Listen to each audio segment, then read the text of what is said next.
Welcome to the Successful Driver Podcast. Thank you guys so much for listening. My name's Ken Swanson, and I'm really excited to be talking to someone here at Arrow that was very high on our list of people to talk to for this podcast that we're really enjoying kind of putting together for everyone. Jim Tabor, Sales Support and National Account Manager here at Arrow. He's been in a lot of different roles here within our company, and really excited to be talking to him. Jim, I'm not used to calling you Jim. I'm gonna call you Jim for this podcast. But what's up, my friend? Not much, man. Hey, I appreciate you inviting me on and caring what I got to say. It's cool. Yeah, for sure. You can call me Jim. You can call me James, whatever you want to call me.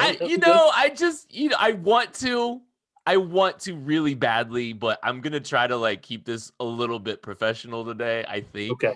Maybe we'll see. But yeah, man, I really appreciate you coming on. And what I really want to do before we jump into some of these questions that I got for you, you started out, I believe, in Cincinnati, correct? Correct. So tell me, you started in sales at Cincinnati, but I want to hear your entire, just your journey into the trucking industry, how you started, how long you've been in, what kind of roles, what's led you to the sales support and national account manager role here at Arrow. Sure. So, yeah, I started in Cincinnati back in 2007. I had been working in real estate, and one of the branch managers was relocating to Cincinnati, and got to know him through that process. And then, in 2008 and 2009, the real estate world kind of was falling down pretty fast. Right. And the guy reached out to me and said, "Hey, why don't you come sell trucks?" I didn't know anything about trucks at the time. I love cars and I'm kind of a gearhead myself, but as far as, semi trucks, I didn't know a whole lot. So I was kind of,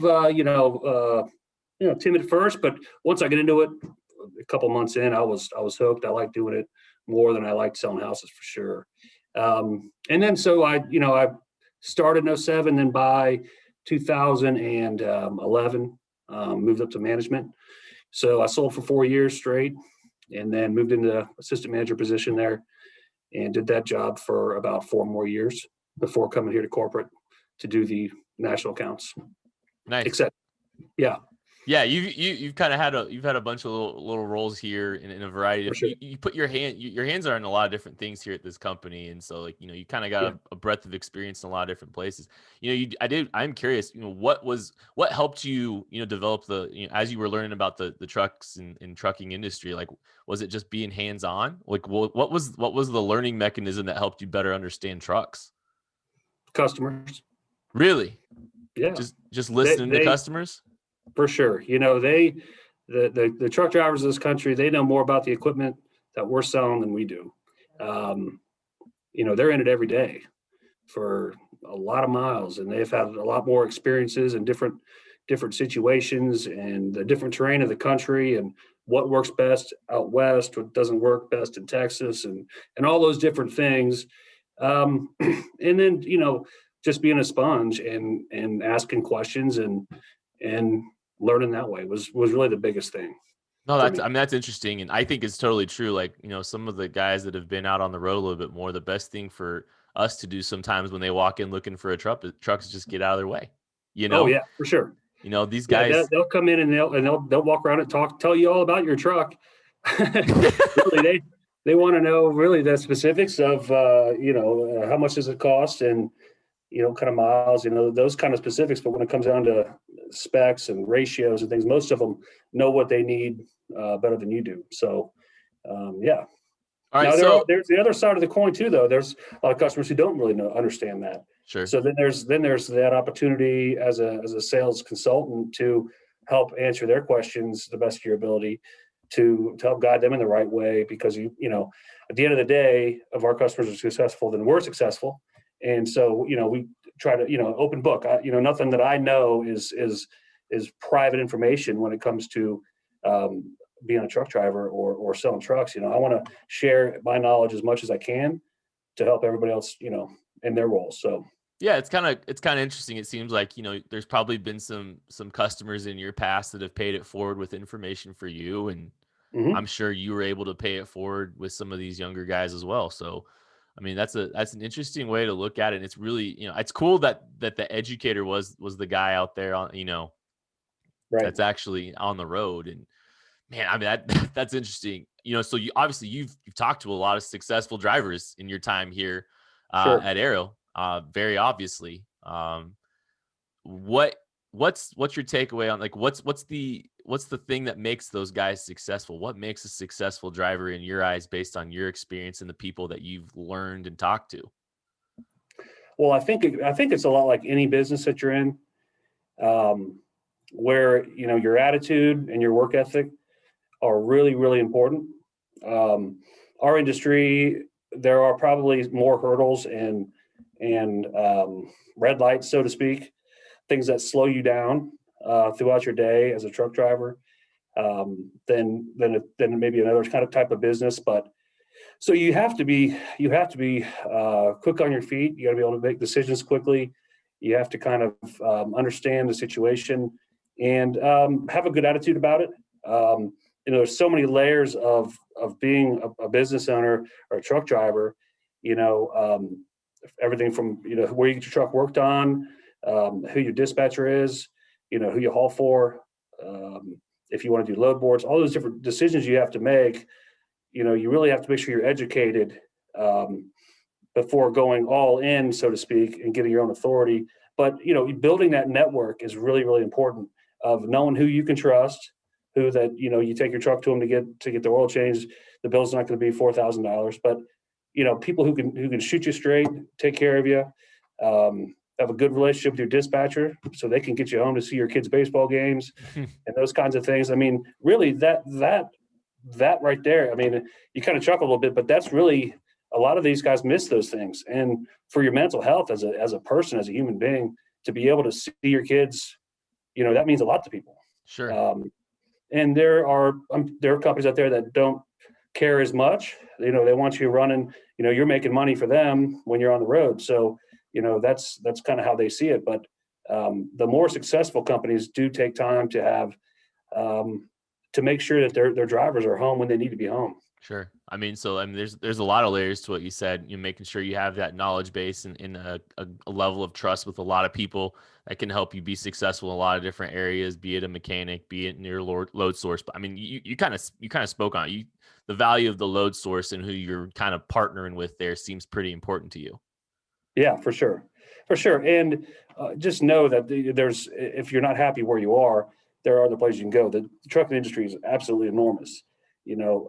Class A CDL drivers can do all sorts of different jobs, not just over the road. They can haul heavy, they can haul hazmat, they can haul, tanker. They can do these different things with additional training, and making sure that you're in a part of the industry that is that's going to be safe from economic swings is important. If you're hauling reefer to grocery stores, you're probably going to be pretty safe. People are not going to stop eating pretty much unless, they're just not. So, right. There's another company I dealt with out of Indiana when I was in Cincinnati, and they hauled caskets, and, their business was booming all the time. It didn't matter what the economy was doing. They were still selling caskets because people were still, unfortunately dying, but that's the business that they were in. So, wow, things just got really morbid there, Tabor. I know. I should have said wedding cakes or something. Maybe that'd have been better. But but yeah, how many wedding cakes are getting hauled over the road these days? Well, I don't know. I was just trying to lighten it up a little bit. All right, so we talked a little bit. We've kind of heard your perspective based on all the people that you've talked to out throughout the industry about what makes a successful driver. Your role in this story, how are you helping drivers find success in your current role here at Aero? Sure. So the number of things. So as a national account manager, what our national accounts are their referral-based programs set up with major fleets and associations that give drivers extra benefit from buying from us. So they don't, if they work for Landstar, they don't have to buy a truck from us, but if they do, we're going to give them extra warranty. We're going to give them money off the truck just because they haul with Landstar. And that's just really, it's helping them to get a good start. Because that's really where I think a lot of people fail, is in the first 6 to 9 months, when they're really trying to get their traction, their feet under them. If they have a breakdown, it causes them a couple of weeks of delay or something. If they're not prepared financially to sit for 2 weeks, then it can really hurt them. So, giving people that little bit of an edge at the beginning, that's what I think the strength of our national account program is. And so that's one facet of it there for sure. Other than that, I'm on the Women in Trucking Board, and I'm on the Driver Ambassador Task Force on the board of directors there. And we have conversations twice a month about how we can further spread the message to the women of the world out there about all the opportunity in the transportation industry, and working on breaking down those barriers. And the association is just phenomenal in that aspect. And we do a lot of work for them. It's great. Kind of circling back to the national account part, it kind of seems like, we talked about that good infrastructure, for a newly minted owner operator. It kind of sounds like in some ways you're able to kind of help build that network and maybe provide some value and some help to some, to kind of build that infrastructure for those guys with the national account program. Not trying to upsell people right now on national accounts, but like that kind of sounds like, circling back to some of the things that you think make a successful driver, it does kind of seem like there is some correlation there with what you're doing with national accounts and what you kind of see as, perceived as a big factor in driver success. Yeah, it is, because if someone doesn't know where to haul or what kind of, they don't really have a place to lease their truck on with, we can make recommendations to them to fleets, all across the country that we know personally, and that we know that take care of their drivers, and that will, like you said, help them build that network. For sure. No, that's cool, man. That's really cool to hear, and I really like that kind of perspective. Okay, so a couple other questions we kind of ask pretty standard because we're trying to, it's really like I like getting different viewpoints from a bunch of different people, and like everyone kind of has some different answers. There's a little bit of a different flavor. I mean, even some of your answers about what makes a successful driver, I haven't heard yet. Really Good. Doing it this way, So, what's the biggest difference in the industry from when you started back in 2007 to what you're seeing today? Oh, wow. The biggest difference in the industry, that's a tough question, but one of the biggest ones is just the emission laws that have been passed. Yeah. That really, the cost of repairs nowadays is just astronomical compared to what it was back then.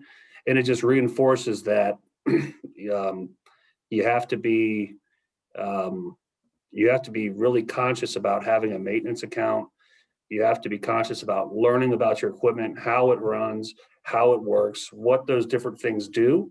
And then, look for ways to troubleshoot when you do have problems, to kind of save yourself some money that way. But really just understanding that after treatment system is very, very important. And making sure that you're going along with the OEM recommendations of how to take care of that system to help make it last as long as possible. Because when they break, and it's expensive, and that can cause a lot of people to stop being successful pretty quick. So if you plan on that, if you plan on having to spend $10,000 to $15,000 a year on something you don't want to spend the money on, you're going to be successful. Because if you don't have that failure, then you're ahead of the game, right? Right. If you do, then you're going to spend the money, but then hey, you're still on the road. Yeah. So it's not gonna kill your career. So for sure.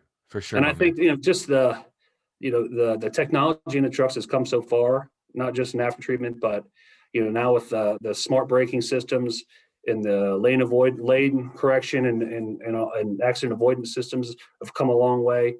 And it's really about safety for the people on the road. I mean, that's the cars and the trucks. When trucks hit things, it causes a lot of damage.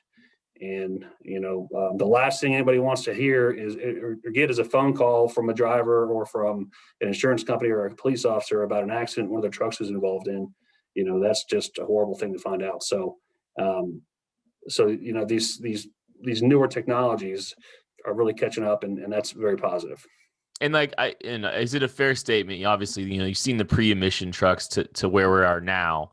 what we're experiencing now, it creates, in some ways, it does create some more variables for some of these guys as they, set out to become owner operators, because of the realities of all the, the parts, the services that, parts of service that were required to provide upkeep for these trucks. Right. For sure. It's interesting. And I don't think we've had a ton of conversation yet about pre-emission, but I mean, you're absolutely right. And yeah, and I think one of the things that, when the newer emissions rolled out, I don't know whose fault it is, but I don't think there was very good training for the everyday driver right. on how to handle those systems, and that caused a lot of the problems early on.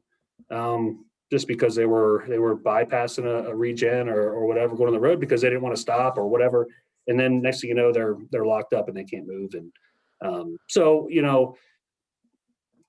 that's what comes back to your knowledge and learning, and you can't depend on other people to tell you how to do it and what to do. You have to search those answers out for yourself. And when you do that, you will find those answers and you'll find people that you can trust to give you good information. And that's what, being a positive sales consultant for our company does. I mean, there's a lot of guys in this company with a lot more knowledge than I have even about how to be successful and everything. So, I implore people to ask those questions to their salesmen. Ask for referrals to vendors, people that we trust, that we know. That's just good business. For sure. I love one of my favorite things about this industry, and just, from my perspective, is seeing how educated this market is. And part of it's out of necessity. You've seen the drastic changes that have happened in the last 10 years of this industry. There's so many, things that they have to be attuned to, like you're talking about. And, like, I think I might've said this on the show, I'm not sure, but our customers know what fleet we buy trucks from without even us having to tell them. Right. They're calling them out. Some people turn it into a game on social media. At one point, there were people playing games, guessing the fleets of the trucks, That's awesome. that we're posting on social media. So, like, you just have such a highly educated audience and market here that we're working with. And I think you kind of said it perfectly. It's, those more experienced truckers pass it on. They're passing it on to you. They're passing it on to everybody. But they've been through a lot here, especially with some of the new rules and regulations, for sure, that have of impacted this industry. And there's so much stuff, and the electronic logs was right. another huge one. Everyone thought that was really going to hurt the industry, and I think it hurt a certain percentage of people who were probably running more miles than they probably should have been. But overall, I think it's I hope people be safer. Sure. And I think they'll continue to tweak those hours of service rules to give the breaks at the right time and not penalize people for wanting to be safe.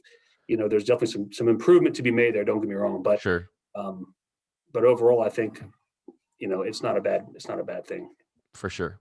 So, we're in the midst of a pandemic, and I really like to ask people, because I like to see their perspective. What do you think has changed significantly just in the last little bit over a year with regard to the pandemic? Well, the Chiefs aren't Super Bowl champions. Do we have to go there? Do we have to go there? I mean, people in Tampa listening to this are probably thrilled. Yeah. That was tough. Anyways, yeah. Well, that's but in all seriousness, it's really put a spotlight on the transportation industry. They were deemed essential workers, and they are essential. We need our stuff delivered to grocery stores. We need our fuel delivered to gas stations. We need, even we need our lipstick from Amazon, right? Or, I mean, we need, and it's really has grown the last mile delivery part of the industry exponentially with Uber Eats and all those things. Mm-hmm. And I think that'll just kind of continue. I think people like getting stuff delivered to them. They don't mind paying a couple of bucks to have that happen. It saves you from going out and maybe taking a chance, and if someone that they live with that's immune compromised, or they themselves are, they want to be careful, and it makes sense. But at the end of the day, stuff still has to move. And at the beginning of this thing, we didn't know what was going to happen. We didn't know half the transportation industry was just going to die because no one was driving cars anymore and no one needed to haul fuel, or what was going to happen. And it just turned out that, the industry got stronger as a whole, and, everybody involved with it has been along for the ride. So to say that it's been a bad thing, it's definitely been a bad thing, but for some industries and businesses, it's actually been, it hasn't hurt that bad. It's actually been nice. Yeah, no doubt about it. There's, and the response of this group, the response of this industry has been pretty remarkable. Yeah, and I don't want to bypass like what we had to do to get through it. Our sales guys we had some branches that were closed; they weren't allowed to open. And these guys were meeting people in parking lots of Walmarts, and they were doing video, walk arounds of these trucks off property, so they could show a customer a truck and then help deliver it and help them get their business started. And, kudos to them for thinking outside the box and getting those things done, because, if they didn't do that, then what happens? You fail. If you don't try to overcome the obstacles in front of you and think about it, then you're not gonna make it. The industry in as a whole was changed. Yes. Just across the board. How we had to do business here at Arrow, how everyone had to do business, what people were wanting to see and know before they bought the truck. It's been noticeably different in the last year.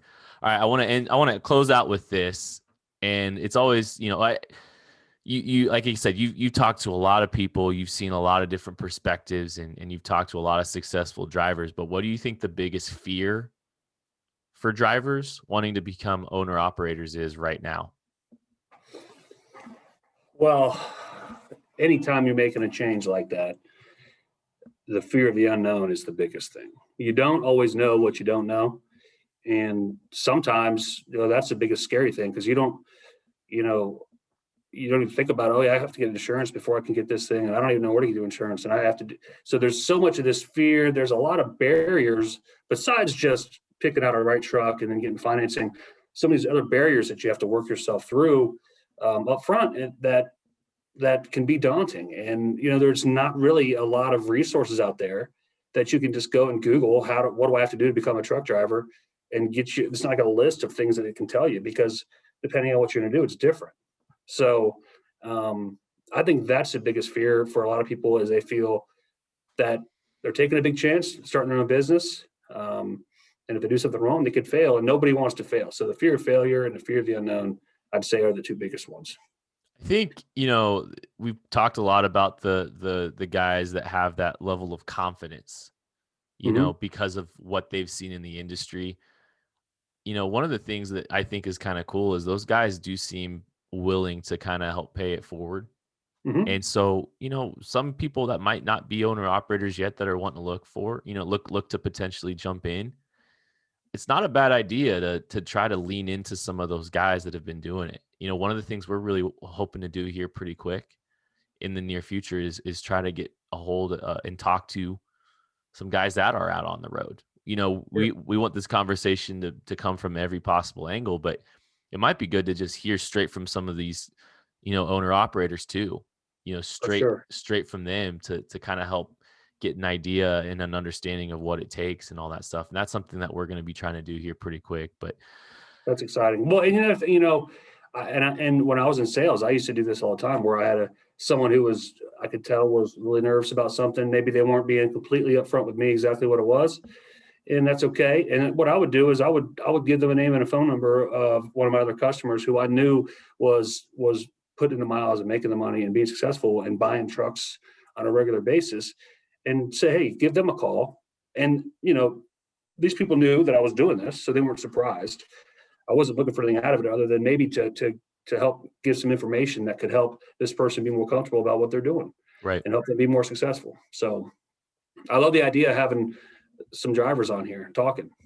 For sure. It's something we're really hoping to do here pretty quick. So Good. Jim, not Tabor, I'm not calling you by your last name. I genuinely appreciate you.